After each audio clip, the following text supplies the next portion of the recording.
I don't know how to say this, but there's certain subjects that I blocked from discussing because I didn't feel comfortable. What's in my book is what I felt really, really comfortable with. And the rest, I kind of just said, I'm going to keep working on.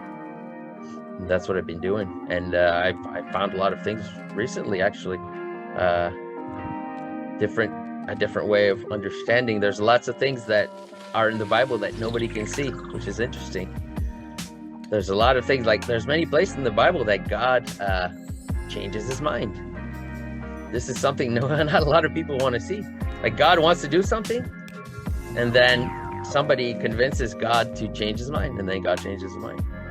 So that kind of goes against a lot of what people think about God, and goes against a lot of theology, but it's right there in the Bible, many examples.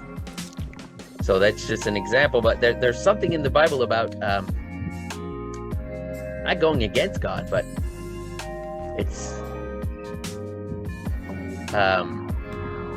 like challenging God, challenging the law. That's part of the Bible. And there's lots of places in the Bible where it says that. It's kind of weirdly, it's ignored by most people. I don't know why, but it's very important. It's kind of what I'm starting to understand now. There's a whole part of the Bible that's about, it gives the tools for renewing the Bible, renewing the law without contradicting it. That's important. And then there's lots of hints about that in the Bible. But you don't want to contradict the law, but you want to renew it. And that's also important. There's a verse in, I think it's Joshua. I could find it. I could send it to you later if you want. I don't know by heart. I'm not someone who learns.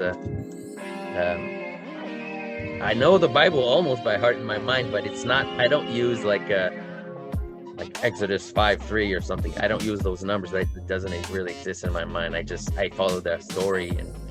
But there's a place where it says, follow the law and ruminate on the law.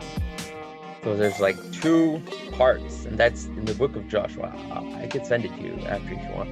But so it's like follow the law and then ruminate. And the word used for ruminate, it means a lot of things. It means things like complain about it. And it's also, I think the word also actually means something like make songs about it. So you see, that's very interesting. So there's the two aspects. There's an aspect of you got to follow the law, but you also got to like question it and think about it in a way that's kind of doubtful, So I think that's one of the aspects of religion that was lost at one point. The church is like God's wife in a way, or Christ's wife. So, the wife isn't supposed to just do whatever the hell the husband says, right? I mean, she's not a robot, or she's not a cow that you just guide around, She has her own perspective. So it's not supposed to be like the husband says something and the wife doesn't, It's supposed to be the husband says something and the wife has her own perspective on it. And then she also has input, she has, and sometimes if she has a really high understanding, she can get her husband to say, yeah, I was wrong, And I think it happens in the Bible. There's examples of that in the Bible. There's in the example of the golden calf, it happens. God is like, I'm going to kill these Israelites after they make the golden calf, or while they're making it. God is telling Moses, he's up on the mountain with Moses. He's like, I'm going to kill all these people and just restart with you. Restart with Moses, you're going to make your own people out of Moses. And Moses is like, no, don't do it. And then what does he say? It's interesting what he says, actually, to God. He says, think about what the Egyptians will say. That's what Moses says. That's the argument he uses to God, to say, don't kill all the people.